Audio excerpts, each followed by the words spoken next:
അങ്ങനെ മക്കളുടെ ബർത്ത്ഡേക്ക് ഗിഫ്റ്റ് കൊടുക്കാനായിട്ട് നേരെ കോട്ടയം ലക്ഷ്മിയിലേക്കാണ് നമ്മൾ പോയത് കേട്ടോ. നമുക്ക് അവിടെ ചെന്ന് കുറച്ച് നേരം എ സി നിന്നപ്പോൾ നല്ല ചൂട് കോഫിയൊക്കെ അവർ തന്നു കേട്ടോ. അങ്ങനെ ഡ്രസ്സ് മാറുന്ന റൂമിൽ പോയി ഞാനും തലങ്കം വിലങ്കം കുറേ ടോപ്പൊക്കെ ഇട്ട് നോക്കി കേട്ടോ. ഇട്ടിരുന്ന ചുരിദാറിൻ്റെ മേളിൽ കൂടെയാണ് ഞാൻ ഇട്ട് നോക്കിയത്.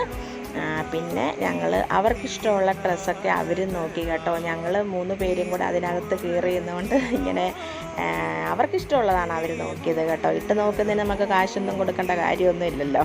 അപ്പോൾ ഞങ്ങൾ അവിടെ നിന്ന് ഇറങ്ങി പിന്നെ നമ്മൾ വീട്ടിലേക്ക് പോരുക കേട്ടോ.